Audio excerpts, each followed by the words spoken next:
Welcome to another episode of Inspire People, Impact Lives. I'm your host, Josh Kosnick.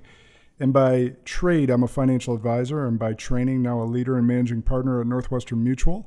And today, I'm really excited to go full Mingo with COO of Big Top Sports and Entertainment, Conor Caloia.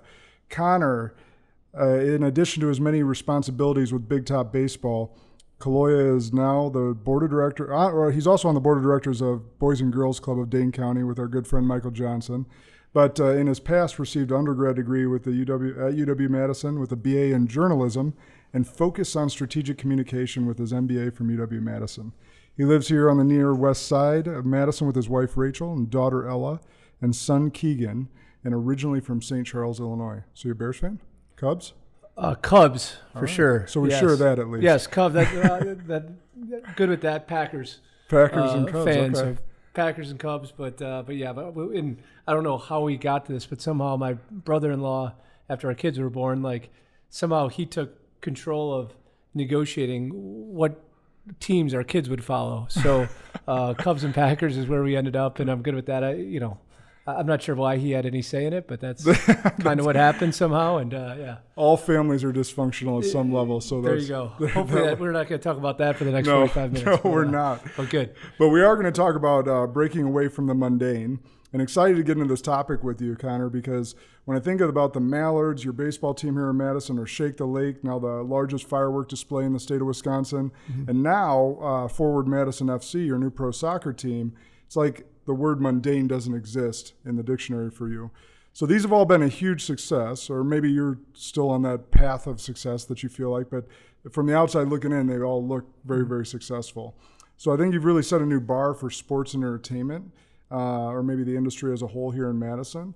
I mean, these have been total grand slams, and the pun was intended there. Thank you. So obviously, I'm mentioning a few of the Madison brands. I know you guys got other brands as well, but want to focus on this local area here. So before we dive into all that, tell us a little bit more about yourself and the brief bio I gave. Yeah, so I started in the industry when I was 20 years old as a public relations intern for the Madison Mallards. It was 2003, the summer before. The Mallards averaged, I think, 2,000 fans a game, and it was just a major year for us where we went from 2,000 to 4,500 fans a game. And I was the PR intern, but I spent the first 3 innings of every game cooking hot dogs. And then after that, I moved beer and did very little PR actually in-game. But I kind of fell in love with the business of sports and enjoyed working in all aspects of the operation. And after graduating school, I spent a few years with the Mallards and then spent some time in college athletics as the director of marketing for the Western Athletic Conference out in Denver for a couple years. Ran a team and was a partner in a team in Wilmington, North Carolina, a baseball team for a couple years, and then came back here almost 10 years ago. And it was right about the time we were getting married, and we wanted to kind of get back to Wisconsin. And I've partnered with Steve Schmidt and Vern Stemman to go from what was one team, the Mallards, to 4 Northwoods League teams. And I'm a partner in a couple of those teams, and then from there we took over Breeze Stevens Field about 4 years ago. And so Vern and I lead our 5 businesses day to day. We have a business unit leader for each of those businesses, and Vern focuses a little bit more on some of the marketing and stadium development stuff. What I like to tell people is Vern gets to do the fun stuff. I do the less fun stuff. I do the more kind of, I guess, business aspects of the finance and legal and ticket sales and food and beverage. But we both cross over into every part of the business and have had a good working relationship now together for about 10 years. Well, thank you for the scarf. Before we dive into the meat, yeah. Can you tell me about soccer scarves? So I'm a football guy, not European football. Yep. Tell me, and so when I visit Europe and visited Italy, football or soccer is just huge there, and everyone's rocking the scarves. Yeah. So of course, us now in Madison, we're learning all about this and gaining the passion and exposure to the scarves. What can you tell us? Yeah, about? It's just a part of the game, especially in northern climates. We actually played a team from Guadalajara, Mexico, and their fans and their culture is not big on scarves. But here we are, especially in England and in the Midwest and most of the U.S., scarves are just part of the game. And our top selling merchandise, other than our kits, our jerseys, are scarves. And yes, we have hats and shirts and sweatshirts and the normal stuff you'd have in a team store of any sport. But scarves are synonymous to the game and part of the game. And I think the coolest thing about them is that they're a little more collectible. You're not going to buy 20 team T-shirts, but we definitely have fans that have probably 20 of our scarves, or every one that we've rolled out. And it's something that we can keep fresh and roll out different ones throughout the season. We can roll out game-specific ones. And it's just part of what we do, part of the culture, part of soccer. And especially when, our opening day at Breeze Stevens Field, we just a quick story, we pushed our season back as far as we could go. We wanted to be on the road as long as we could be. So the first 4 weeks of the USL League One season when we were starting, we were on the road. So we pushed all the way back to April 27th. Well, of course, what happens on April 27th? We go as far back as we can. It's the one day in April that it snows. It snows 3 inches. So we sold a ton of scarves that day. And when we have colder days, colder matches at Breeze Stevens Field, having a scarf isn't too bad. No. But yeah, they've been they've been extremely popular, and it's really cool to see how the community's grabbed onto our brand, but also our scarves as well. Well, thank you for the scarf, and I'll keep it on as long as I can without keeping me too warm here during our conversation. But when I think about breaking away from the mundane, it has a risk association to it, right? I feel like you have to take on a certain amount of risk, and starting a pro soccer team here in Madison must have been considered pretty big risk.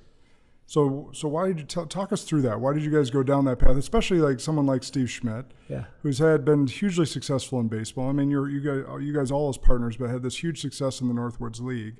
Why go down that path of the soccer team? We took over. Well, I'll take a step back. We've been doing more across the state. We have baseball franchises in Kenosha, Wisconsin, Rapids, Green Bay, and that's all been great. But Vern and I and Steve are all based here in Madison, and we wanted to do more in Madison. And so about 4 years ago, we took over Breeze Stevens Field, the management of Breeze Stevens Field. And, it probably isn't exactly the way you want to start a business. We didn't have a business plan. We didn't know, we didn't have a budget. We didn't have a business plan. We just took over the facility and knew we wanted to do events, knew it was in a great location that was kind of a hot growth area in town. And we thought with our background, we could just program events and hopefully make it cool.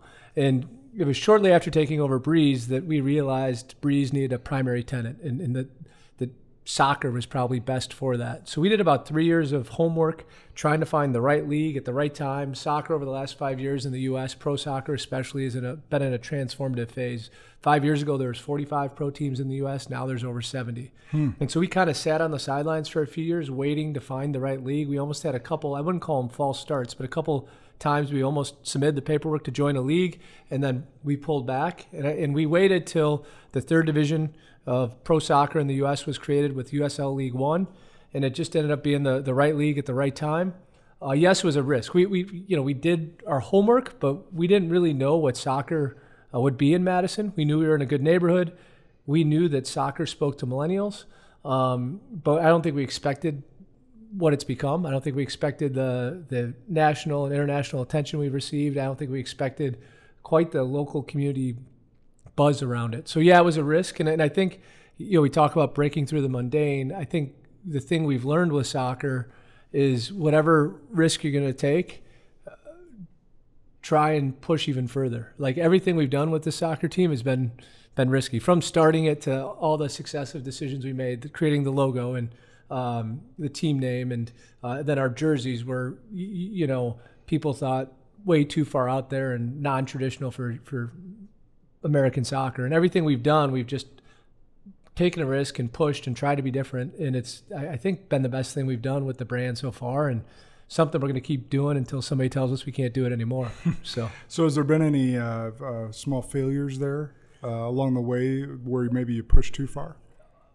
As it relates to our brand, we haven't seen it yet. I think we need to, I think any risk you take, it needs to be calculated. I think we're at times, I wouldn't say brazen, but at times I think we might be letting some of the success get to our heads a little bit. And sometimes we have to just take a step back in the office and say, does this really fit what we want our brand to be?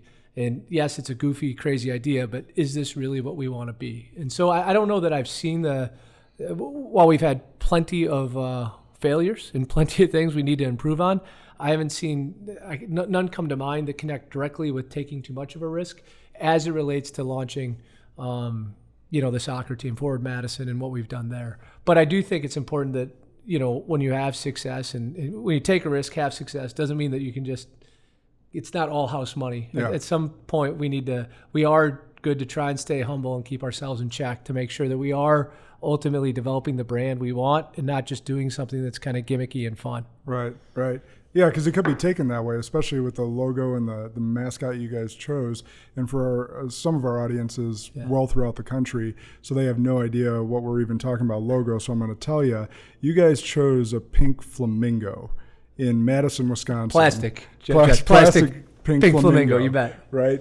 Or in college, I knew those as flabongos. But so there's one risk we haven't done yet. There's been a lot of discussion about the flabongo, and we haven't gone that far yet because that might not be sending the right message that we want. But you are downtown, so we are downtown, and we have done a flamingo, which is a less binge drinking focused drinking device centered around a plastic flamingo. Right. So we've gone close, but not all the way. So did you guys you guys took a community vote on this, right? Yeah. So I think one thing we've been fortunate. Everything we've done with soccer has kind of been crowdsourced, community based. So we can kind of go all the way back to the start.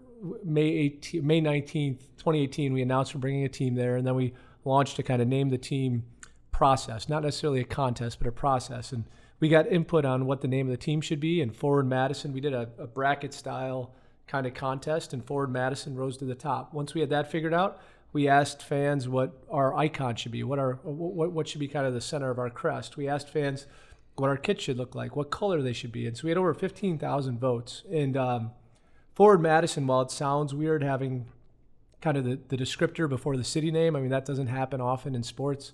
There's a couple, Real Madrid, Red Star Belgrade, but other than that, it doesn't happen often in soccer or sports. So it was a little unorthodox to go with Forward Madison, but that just kind of felt right. And so once we landed on that, we undertook the branding logo design process. It took way longer than it should have. And throughout that process, we were struggling to figure out what the icon should be. We tried Lady Forward, the statue at the Capitol, and that just didn't have, obviously, quite the personality you would want. It was just a statue. And so we kept coming back to the plastic pink flamingo based on the prank 40 years ago on Bascom Hill on campus, the pail and shovel party, and their first act after getting elected to the student government of UW. They planted 1,008 plastic pink flamingos on Bascom Hill. About 10, 11 years ago, the City of Madison Common Council declared the plastic pink flamingo the official city bird of Madison. So we were struggling to figure out an icon, and we kept coming back to the flamingo. And as we did these small focus groups of people, they kept pushing us that direction. And what we did actually, as we were trying to figure out, our first branding company we worked with wasn't getting us where we wanted to go. We got to Planet Propaganda. They gave us about 7 or 8 looks. We took those logos to our supporters group, which were the founders of the flock, are really the heart and soul of our fan base. We took it to 2 of them at separate times, and they all pushed us in the same direction of the logo that we landed on. We went with the plastic pink flamingo, a fairly heavily pink logo. Honestly, I didn't sleep much the night before. I thought we were getting a little too far out there. That was November 18th. We rolled that out. We had 500 people there. And within 48 hours, I think we'd sold merchandise in a dozen states. And now we're at 47 states, 9 countries that we've sold merch to. And it's been great. That's really cool. So why do you think it's caught on? I mean, it's a male team, right? Yep. It's a masculine sport for the most part. Yep. And we go with a primary color of pink. Yeah. And so why is this caught on? Because it's so different, or what's Yeah, I think it's a couple things. One, I think it's very Madison, right? Like Madison, whether we are or not, we want to view ourselves as kind of different and cool and just a unique spot. And so I think if we were in some other markets across the state or across the country, doing what we did might not have worked, but I think it reflected Madison. And I think another tenet of our brand is that we haven't really taken ourselves too seriously. Everything we've done has been kind of fun and different and a little goofy, for lack of a better word. And so, pink is actually a hot merchandise color right now, whether it's male or female. And so I think we hit timing well there. It's different. It's unique. I think more than anything, it's unique. Even the shape of our crest, which is oval based, you don't see many or any other pro soccer teams in the U.S. or beyond with that kind of shaped crest. And then the fact that we went pink and the name being a little unorthodox with Forward Madison, I think it was just kind of a perfect storm of doing things different enough that people grabbed onto it. We were fortunate that when we rolled it out, we planted it with a few soccer influencers, and from there it's just kind of taken off. That's great. So this leads me into my next part, because we've already started talking about innovation and some of the stuff that you guys have done with that being really unique. So to break away from the mundane, you also have to be innovative. And you guys have done that with this pink, with the logo, doing some community crowdsourcing, as you called it.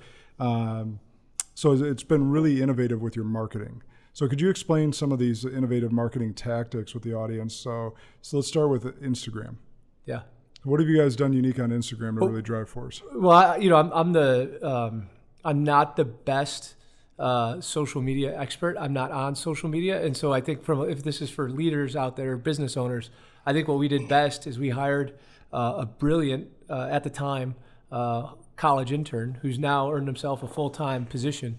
But Jason Klein is our director of digital content, and I think I knew that if we're going to build a fan base, especially of millennials, which is where we want to start with soccer, millennials and younger, I probably wasn't the person to do that. So we brought in somebody that was an expert, albeit he's 21, 22 years old, and he's taken this, whether it's Instagram or Instagram, Facebook, Twitter, and this is where he lives, this is what he does, and he's owned it. And everything, even today, we just rolled something out that was kind of tongue-in-cheek, but totally different, silly, based on social media content, nothing else. I mean, it's got some other value to our business, but it's all about, we've kind of become a content company. I always viewed ourselves as a soccer company, and which we are, and we want to sell tickets and sell beer and merchandise and all that.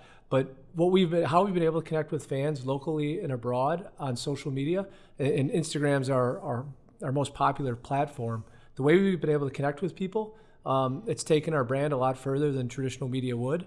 And just having the right people in the right place that know who they're talking to, that's really been the key. Jason knows his audience, and everything we've done and everything we post, everything we do from a marketing standpoint, we ask, does this meet our brand? Is this what we want our brand to be? And we don't really know what our brand is, weirdly enough. We're still trying to figure that out.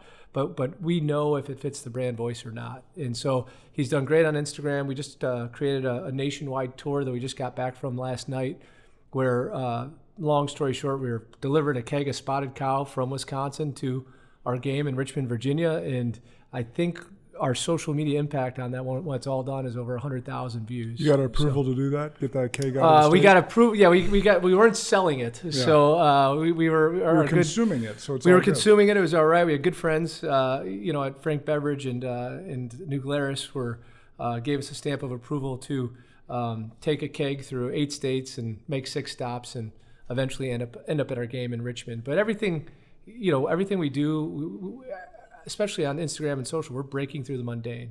And we have a little more lateral, we have a little more space because we're a sports team that we can have fun and do some goofy things that maybe your industry or others can't do. Oh, for sure, my industry can. Yeah. Sorry about that, but we can have a little more fun, and maybe people are a little more forgiving. But everything we're doing is trying to be different and getting attention in a good way, though, not just gimmicky. Everything we're doing, we're honest about, we're authentic, we're transparent, and just trying to build a platform for this brand to grow over the future. Well, one of the things I keyed on there that you said, you were smart enough and humble enough to hire the right person when it's not your expertise, and that is Jason's expertise. Yeah. So you brought that person on to run that sector of your business, which is great. Yeah, and Kuba on our team, you should give him some credit as well. Local Middleton product, spent some time in soccer. He took Bundesliga's, the top league in Germany. He took their social media following, their English language social media, from 400,000 followers up to 2 million. Wow. And he runs he's Jason's boss. He oversees our marketing and branding. And really those two guys have developed this voice. And they're the ones that know how to connect with, our target clientele. Now we're super family friendly. But the way we've gone to market is, 50% of Madison's under the age of 35. And that's one of the reasons we thought soccer would work well. Under the age of 35, soccer consumption is on the same level as baseball and basketball. It's not quite the football levels, but it's at the same level as baseball and basketball. And so Kuba and Jason, they want to connect with that under 35 demographic. If millennials think it's cool, then their mom and dad and their neighbors that are a little older will think it's cool. And then at the same time, we work hard to connect with families and make sure we're family friendly as well. And if we hit those three demographics, we think we can continue to fill the stadium. Well, I think that's one thing that the Mallards, you guys hit out of the park was, again, pun intended, was the family-friendly feel. I mean, in the moment you walk into that stadium with the kids, you're walking through all the family-friendly stuff before you even get to the seats. And we talk. The focus of this is break through the mundane, right? And when you come to the ballpark, we want you to take a 3-hour vacation from your daily life. I think as you walk in over the archway, it says, "Welcome to your 9-inning vacation." And how we've had success at the Mallards is we're an escape from that daily grind of whether it's going to work or taking care of the kids or whatever it might be that just kind of wears you out day to day. You come to the ballpark, you escape for 3 innings, you have a brat, a beer, some cheese curds, and we just try and entertain. We learned long ago we're not a sports company, we're an entertainment company. And it's our job to give you something you can't get anywhere else. In a baseball game, there's 17 inning breaks in a baseball game. Those are 17 opportunities for us to entertain. And right as you come in, we want to hit you with all the kids' games and maybe a bobblehead, and there's going to be stuff coming at you throughout the night. But it's our job to make sure you have a good time when you're there for 3 hours and just kind of check out of what might be bothering you during the day. Oh, that's great. And we all need that. So talk about some of the themed games you guys are doing. Yeah, so we've and this kind of goes back to being different. We've always done promotions and always done theme nights at the Mallards, but in soccer, you're not seeing a ton of it across the country. And we try to be a little different too. We didn't want to just do the same thing we've done with baseball with soccer. So we've tried to take a little different spin on it. We've packaged tickets. The one we've had most success with so far is we brought in Leslie David Baker, better known as Stanley from the show The Office. Yeah. The Office continues, or was, I think, recently, one of the most watched shows on Netflix. So my kids even request to watch it. There you go. If we say we have to turn off your shows, yeah, they request us to turn on The Office. So that's a compromise. Yeah, well, it's not bad. But it speaks to a lot of different generations. Yeah. And so we brought Stanley in it was a midweek night. It was our first midweek regular season game, and we knew we'd do a nice job with groups on midweek for a client entertainment standpoint, but I wasn't sure how we'd do with the single game ticket buying crowd. I was a little concerned that we would fill the stadium. So we brought in Stanley and we did the Stanley pack. Stanley's favorite day of the year was soft pretzel night, or soft pretzel day. It was soft pretzel night for us, but on the show, he loves soft pretzel day. And then of course, Stanley was always doing his crossword puzzle. He wasn't working, right? So you got a ticket to the game, a soft pretzel, and a crossword puzzle, a Ford Madison crossword puzzle for I think $28. And then we had I think about 900 people got through the line to get a picture with Stanley, and it's just something a little different and out there for soccer, not something you see often. And it was our largest crowd of the year. It was a Wednesday night, our largest crowd of the year, just a great feeling at the stadium. And then we had success with that. I talk about taking risks and then working. We had success with that. So the next week we were doing an 80s pro wrestling night. We figured, well, we got to bring somebody else in. So we brought in Hacksaw Jim Duggan. We sold 100 Ford Madison branded 2x4s because that was kind of his thing. And once again, it was a great night, both from a crowd and energy and branding standpoint. But the Stanley promotion got picked up by ESPN FC. They have 1.9 million followers. I mean, just the attention that these are getting throughout the soccer world. While they sell some tickets, I think what it's doing for our brand is equally as important. So it's just being really creative. Like, I think about that. I know Stanley because I love The Office. My wife, same thing. And I know there's a number of people that love The Office, but he's not an A-list celebrity. And 900 people stood in line to get a picture with him. We sold, I got to look at the exact numbers, 47, 48, 4,900 tickets or something. And I don't know the exact numbers, but I think after we announced he was coming, it was only like a week out or 10 days out. I think we sold another 1,500 tickets. And it's more, while it sells some tickets, that's great. It's more about the brand and what we are and that we're fun and different. And it just creates buzz around what we're doing. And I think that's what we're finding through our social media. Without being gimmicky, if we can create buzz, that branding and that discussion happening in the social media world is as good as us going on radio or TV or running a newspaper or web ad. So in how we come up with these ideas, some of it's desperation because we're a week out, we need to sell some tickets, and so we just lock ourselves in a room and try and figure it out. But part of it too is just not taking yourself too seriously and having fun. I think that's what Kuba on our team is best at, is that he's always up for a joke. Like he's never while he's very serious and professional, he never wants to be too serious. Like we want to be having fun. We want to be a little different. And hopefully you come out and you have some fun for 2 hours. That's all we try and do. That's good. So talk about the flock, because that's really big. I haven't gone to a game with Chad, and we were in the suite and watching them all parade by us. Well, first of all, I saw them outside the stadium amping everyone up. Yeah. And as I walked in, get into the stadium, and then they're all parading by, loud and great. I mean, just great energy. Yeah, we're amazingly fortunate to have what I think is the best supporters group in all of the USL, all 46 teams, and probably potentially the best in the country in soccer. And it really started with two guys and has grown from there. Andrew and Liam. It started with them, Andrew Schmidt, Liam Smith. And I remember, May 18th, we went to the City of Madison Common Council, and that's when they approved the renovations to Breeze Stevens Field. And we hadn't even announced that we're bringing a team yet. I think we were going to do it the next day or 2 days later. But we were at the City Council meeting, and Andrew and Liam were there. And it was myself and Vern and Peter Wilt and one other gentleman. And after that, the six of us went out, and just six of us. It wasn't like we had this big group that was supporting bringing soccer here. It was just six of us, and we had a beverage, and we're like, oh, we're going to do this now. And Andrew and Liam have been there since day one. And what they built with the flock, they average about 700 fans per game, and that's the entertainment. At the ballpark, on the baseball side, we have to entertain. We have to keep it interesting. On soccer, we let the game do the talking, but the entertainment for the average fan is the flock and the banging the drums and the waving the flags and the intensity, the intensity and the chants that they create for all 90 minutes. We're so fortunate to have such a good group and great leadership, and Andrew and Liam and Scott, and I'm going to miss, there's a dozen folks that are leading that group that do a great job. But what they've built, and I think the coolest thing about what they've built is they're not a fan group, they're a community. And they're a community, and they're doing good things in the stadium, but they've raised, I forget the exact number, but halfway through the season, they exceeded their fundraising goal for the entire year. They're a 501c3 nonprofit, and they're helping all kinds of local charities. Every month they select a different one. Yeah, I did not know that. No, yeah, and I think that's the coolest thing about what they are is they're not just creating a bunch of guys and gals that bang drums and drink beer and watch soccer. They're creating a community within themselves that's giving back to the greater community. And we've got a really cool promotion coming up with Big Brothers, Big Sisters that they'll be doing at our last home match.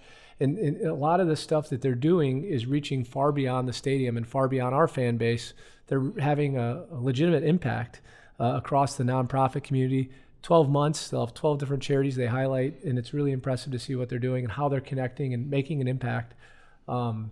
And everything they've done is top notch, whether it's the chants that they do, whether it's the merchandise that they sell, whether it's what they do in the community.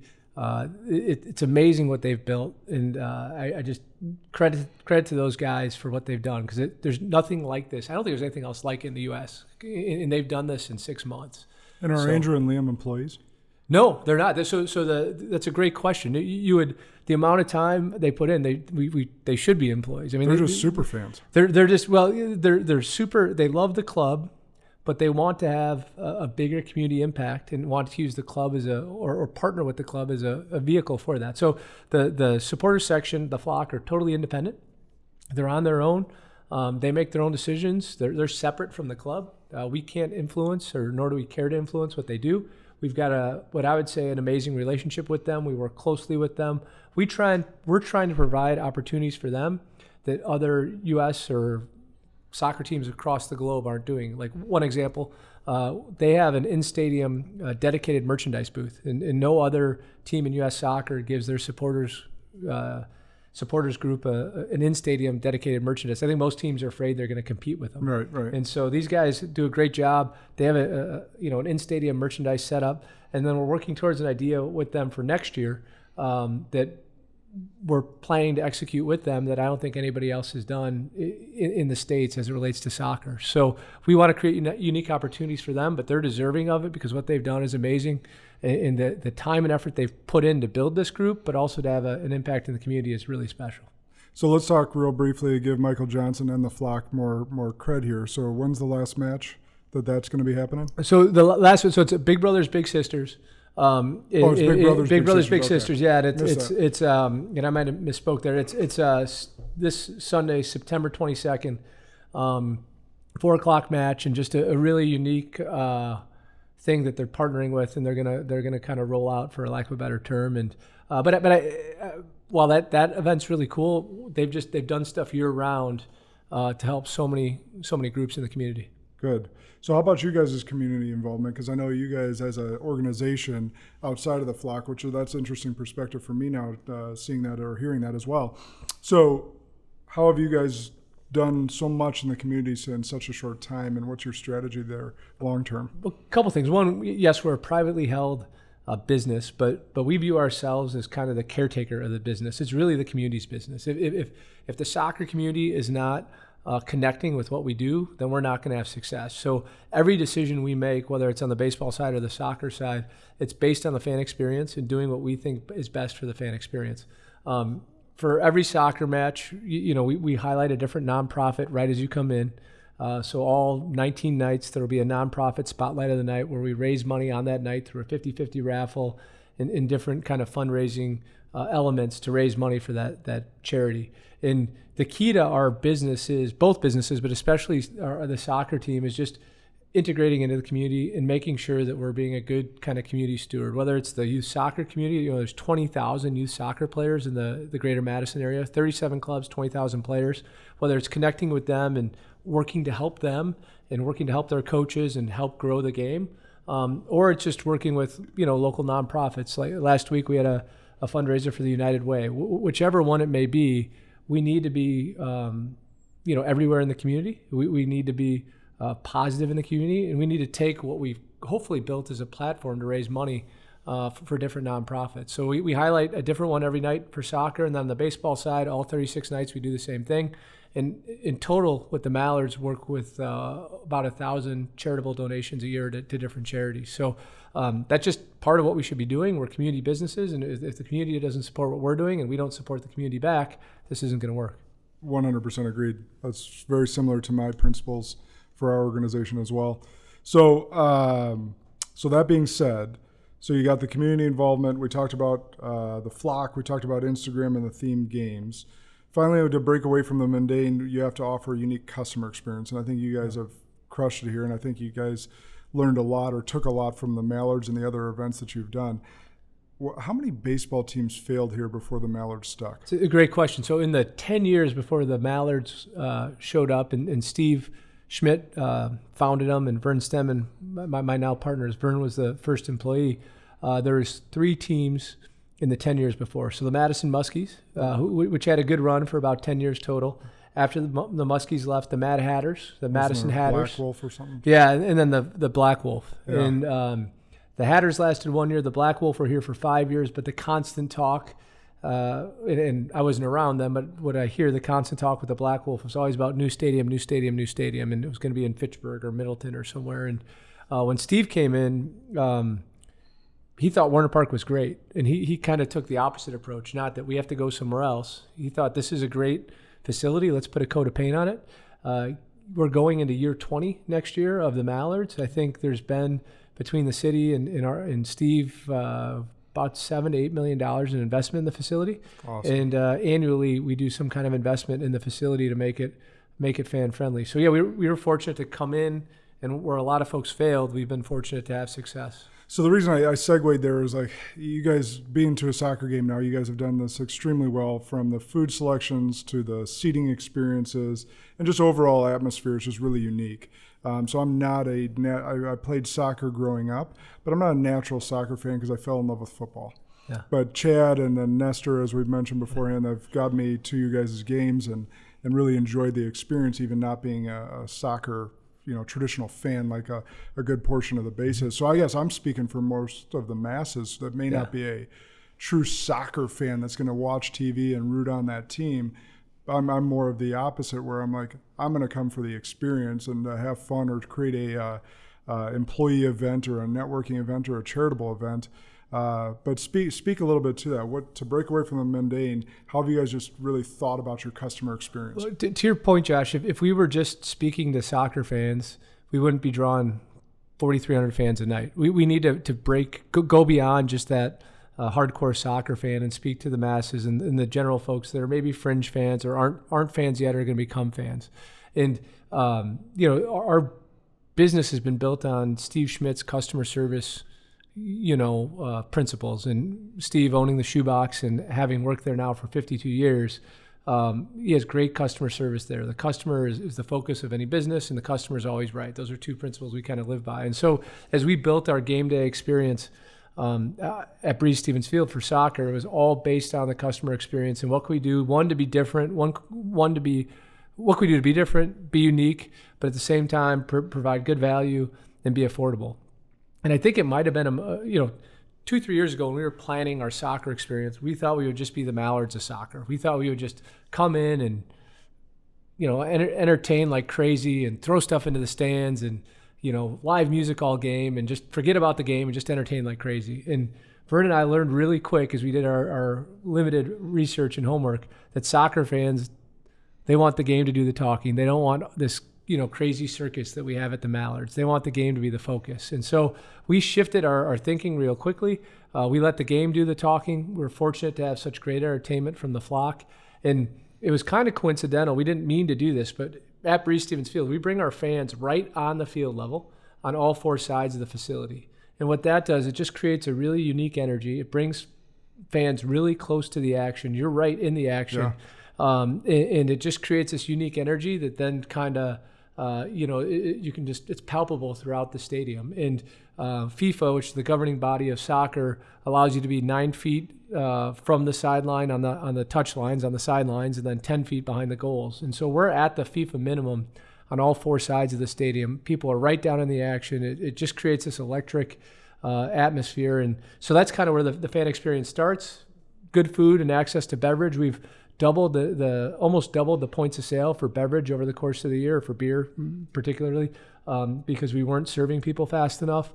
And next year we'll plan to double the amount of food points of sale that we have. So you guys are contributing to the White Claw shortage as well. We are, yeah. So we are, and we made sure to stock up. Before we saw the shortage coming, so we stocked up real quick. And yeah, this goes back to Kuba and like his team, but those guys have an affinity for White Claw, so I don't think we've done a promotion this year without White Claw somehow involved. But well, there's no laws when you're drinking claws. There you go. Well, yes, we were corrected by their legal department recently.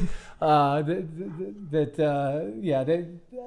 know that they love that saying anymore. Well, but, that wasn't started by. I mean, that was a viral video. Yeah, I know it's gone around. But yeah, you're right that we are. Probably the reason for the White Claw shortage in the Midwest, at least. But we have, rest assured, our fans will be able to get White Claw. We've locked up enough for the rest of the year, which might be like 7 truckloads, but we've got enough. And to your fan experience, when you're talking about so close to the field, so in the suites or even along on the other side, on the opposite side, Nestor told me right away, keep your head on a swivel. You got to be paying attention, otherwise you catch a ball to the face. Yeah, we were talking legal type things I just mentioned, but yeah, you're in the action, and when we took over Breeze, it's just this big space, and we just thought, wow, there's so much space. What are we gonna do with it? We're out of space already. I mean, we put 4,800 people in there. We're packed. It's tight and it's fun. But you're right that you're as close to the action as you can not legally, but you're as close to the action as you can get as FIFA allows you. Yeah. So going back to the customer experience, food is really unique. It's not just your traditional stadium food. Tell us about your thought process there and what you brought to the table. Yeah. So what we did to start, actually, we engaged 3. Celebrity, for lack of a better term, celebrity chefs that are in the neighborhood. Local celebrities, sure. Yeah. Tori Miller, Dan Bonanno, Patrick DePula, Tori, of course, with Grays and L'Etoile and Estrellan, and then Dan Bonanno, Pig in a Fur Coat, and Elementari, and then Patrick from Salvatore's. And they're all in the neighborhood. And so we're really proud of the neighborhood. We think if we had to pick where we wanted to put a soccer stadium, we could start over in Madison, pick where we want to put a soccer stadium, that's where you'd want to put it. It's the right neighborhood to be in. And we think it's great that we have these 3 chefs in the neighborhood. And so they each crafted their own menu item for our for sale menu. And then we try and go beyond just the standard brats and hot dogs. We've got a great made-to-order taco stand. We've got 40 styles of beer, 32 tap lines in the facility. And we just try and make that part of the experience. I think, candidly, other soccer operators across the country sell their fans short and maybe aren't doing quite enough. Soccer, the concession consumption in soccer is different than any other sport. You eat before the game, you eat at halftime, and then you're done. And so we've also crafted our menu and our offerings in a way that you can just eat in your hand or carry around, and then also quick service. And as I mentioned, we continue to multiply the number of offerings we have to keep up with our crowds and make sure that people aren't waiting too long and aren't missing any of the action. That's great. So we talked a little bit about food. We talked about, we started on seating experience. You talked about that, the suites, and then the seating on the other side. And then the what I would call an end zone, being a football term. Until a few years ago, I was the end line, the end zone. Yep. So what do you call that side where they have that experience where the flock sits, and then the food experience behind there and the fan experience? Yeah, so that's the flock end, and that's the coolest part of our stadium. And it's funny, not funny, but as you watch the game progress, it swells down there. More and more people gravitate to the flock end. They start with their 500, 600, 700, but by the end of the game, especially if we're shooting on that end, there'll be 1,000 or 1,200 people. And I think it's a lot of guys like you and me that might be there with their families and start with their families, but see what's going on down there that's pretty cool. And I kind of referred for, those that aren't normal members of the flock or aren't banging the drums and cheering and waving the flags, more casual fans. It's kind of like the sun, right? You want to get really close, but you don't want to get too close. So you just kind of drift over there and you try and be a part of it, but you try not to get any beer spilled on you or anything. But it's that's the flock end, and that's the focus of our or the highlight, I think, of the match day experience. And then behind there, we've got several food service areas. We've got a kids area, and then of course we have our mascot Leonella Bessie, who's now I think 7 or 8 month old calf, dairy cow. And Leonella is growing up with the team, so it's illegal to have a flamingo as a pet, and so we looked into that, and we wanted a live mascot, and it just wasn't quite right to have a flamingo. They're fairly fragile, don't transport well, and not legal, like I said. So we got the second best thing here in the state of Wisconsin. If you can't have a flamingo, we've got a nice dairy cow that's going to grow up with us over time. And your main sponsor, Dairyland, I'm sure that helps with that messaging as well. Yeah, made sense. Marketing. Well, good. So I know we're running out of time here, but I want to ask you this because of and I'm hoping everyone got some of this creativity coming out and whether they can apply it directly to their business. But I think the message of just, thinking outside the box and thinking differently and breaking away from that mundane. What do you think, having involvement with across these sports programs and businesses, what is the biggest tip for business owners looking to break away from the mundane and take their business to the next level? What do you think they need to do? Yeah, I've thought a lot about this over the weekend and since we first talked. And I would encourage business owners to do one thing that they've been afraid to do for the last year or 5 years and just go ahead and do it. Because I think if there's anything we've learned is doing things that we thought were too risky or too crazy have been great for us. And eventually I'm sure we'll do something where we just go a little too far. But to break through the mundane, you have to be different. In order to be different, you have to take a risk. And so what's that one crazy idea that you've had for years that you've wanted to do and you just haven't taken the jump? And I would encourage business owners to take that leap. And whether they're right or wrong in taking the leap, they'll learn something from it. Some of the best things we've learned are when we've done things the wrong way. But take that leap and see where it leads you, and I'm sure you'll learn something from it one way or another. And I know for us, it's been some of our greatest breakthroughs as a business are the biggest risks we've taken. I couldn't agree more. That was a great answer, and we didn't even talk about that, Conor. So that's good. So good thought work this weekend. Because even if you want to be more calculated about that, right, you can talk about, okay, what's the approximate cost? So if nothing works out in this scenario, what's it going to cost me?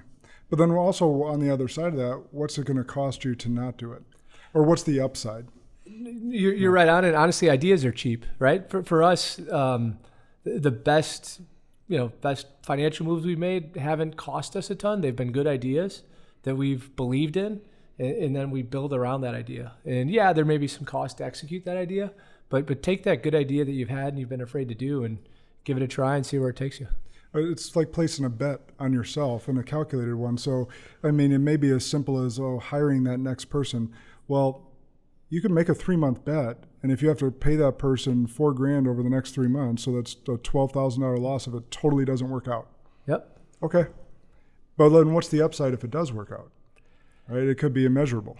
And even if you lose that $12,000, you've learned that that wasn't the right thing, and you probably have a different approach or better approach next time. Correct. So yeah, I think the best thing, we did a strategic planning meeting last week with our staff, and as we try to analyze our business, both good and bad, one employee brought the concern that we move too quickly, that we try to be a data-driven company when it comes to numbers and financials especially.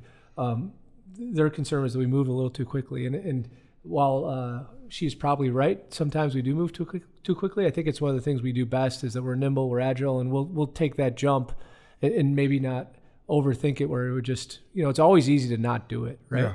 Yep. It's always easier and safer to not take that risk. Yep, agreed. All right, so to wrap up for our audience, remember to take risks, be bold, be innovative, and offer the best and most unique customer experience you can. I think that's what we can learn today. And have fun. Yeah, I think our business, we get to have fun, but I think some businesses think they can't have fun. Figure out how to make your business fun, and your clients are probably going to like your business a little more. Well, in your world, I want to give you guys credit, and I know this goes a lot to Steve and Vern and you and whoever else is involved, but like, you could make those businesses not fun. I mean, if the business was everything and not having fun was a part of it, and it was just the bottom line, then these unique customer experiences and investing in this or that or the other thing you're not going to do it, because it's not going to be fun, because you're just going to be thinking about numbers and bottom line. And that's probably why those 3 other baseball teams didn't work out before the Mallards did.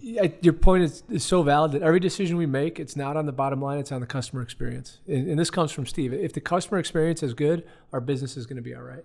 But if we don't have a good customer experience, we don't have to worry about the bottom line, because if it's not a good customer experience, the business isn't going to work. It's all about make decisions based on the customer, not based on your pocketbook, and you'll be all right. Great advice. All right, so word association game we told you about. Ready to go? I guess. So I'm going to give you one word. We're going to go through 10 words. You just give one word back, or the first that comes to mind, or maybe a short phrase. Sure. The only rule is you can't repeat yourself. All right. First word, branding. Unique.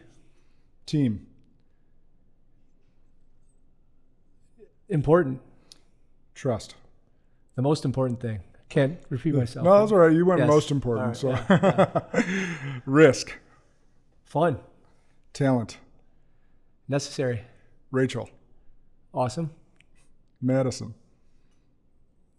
Beautiful. Sports. A vehicle to entertain. Say entertain. Entertainment. Yeah. There's one word. We got it. Yeah. All right. 2 of my favorite words, inspire. That's why you should get up every day. If you're not inspired to do something, you shouldn't be getting up every day. Impact. I hope that I hope that what we do in our sports has a community impact, and not just for the 3 hours you come to entertain it, but has a bigger, more positive impact. I think you guys are trending in the right direction. You're Appreciate doing good. it. All right, so I warned you, a favorite book of all time or most recently read. What do you have for us? A quick read, an easy one by, I believe it's Admiral William McRaven, is Make Your Bed. And it's a simple read. I read it in one day. My wife makes all kinds of fun for me because I start all these books and never finish them. Well, this one was short enough I was actually able to finish it. And it's a good reminder of, I think, having an impact every day and making sure that you're making the most of every day. So I've seen the commencement speech. Does the book give any more context to it, or is it basically the speech? I think it's based. I think it's based on the speech, but I think there is a little more to it. I forget the exact correlation between the two, but I just remember finishing that and having a feeling that I don't get when I finish most books. That this is something that I need to remember and take to heart and put into action. Yeah, no, that's really good. A great principle. So for those of you that are too lazy to read that book, you can go to YouTube and search the commencement speech for that. All right. So where can our audience follow? I know you're not on social media, but where can the audience follow? I probably should be, given the success that our group is having. Follow the Flock or Madison Forward? Yeah, I could build. So forwardmadisonfc.com or mallardsbaseball.com. But yeah, Forward Madison, and then we have a Twitter handle and Instagram and Facebook as well. But Forward Madison FC. Perfect. And I want to do a shameless plug. I did this earlier in the year as we were hosting our golf outing, but we're doing another charitable outing. So to Conor's point on community and impact and business, this is what we're all about as well. So we want to shout out to our Fashion Forward charity event right across the street from you guys at the Sylvie on October 12th at 7 p.m. So if you look that up on Facebook, you can, there's a Facebook page, you can sign up, buy tickets, but some of the best designers in the area, some local shops. We're going to have, how many models, Chad? It's over 60. Over 60 models putting on some great gear. So whether or not you like clothes or not, it's going to be a fun event, and all the proceeds are going to charity, 3 different charities, local charities. So would love to have everyone out. So that being said, everyone, have a great week. Get in touch with us. If you enjoyed today's episode, subscribe on iTunes and leave a review, and follow the show on Instagram and Facebook at Josh Kosnick. Have a great week.